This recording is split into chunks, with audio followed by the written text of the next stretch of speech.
did a good job. Like, You've been working hard today. Presidency here. I was like, well, my opinion doesn't matter. But wait I'm not a second. running for anything. But the redistribution of wealth is an important issue in the Republican Party and in the country in general. But you're not going to. But on that point, you and I know. On that point, let's be realistic and honest here.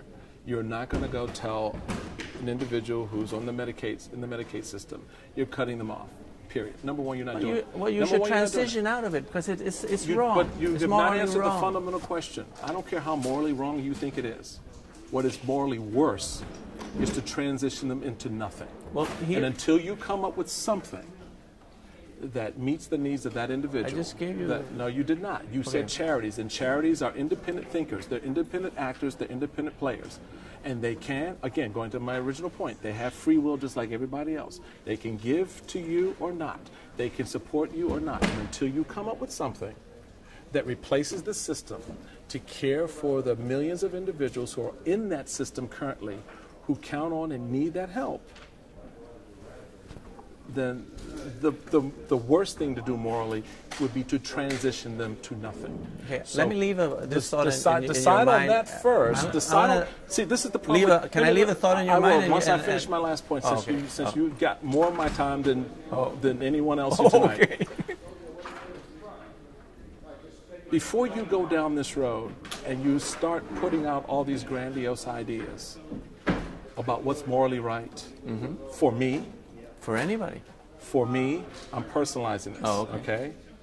All right. Before you do that, understand my situation. Understand my condition. Don't talk in abstract terms without an underpinning of reality to support it. Because that's where the party goes wrong. We make assumptions. When we talk about the community and we talk about people, there are real feelings and real expectations and lives and realities there. You just can't talk about it in the abstract and think that because you use the word moral before something that it justifies your conclusion. Because for me, there's no equivalency there. Because I'm in need of something, and whether for good, bad, or indifferent, and Lord knows this system needs to be fixed, it needs to be restructured. And Ron Paul and all these individuals have solutions that help us do that. All right, so don't go taking that I'm somehow defending, because I think it's corrupt in the way it's currently run.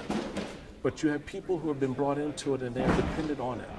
So we need to make it work so in some cases they're less dependent on it. In other cases, that dependency is justified because the system provides them what they need. But it doesn't do so at an expense where I have to keep coming back and taking out of this pocket and taking out of that pocket and redistributing that wealth you're talking about. Gingrich was talking about working in exchange for what you got. Gingrich was talking about working in exchange for your benefits, welfare benefits. Okay, but here's the point that I want to leave you with. Okay.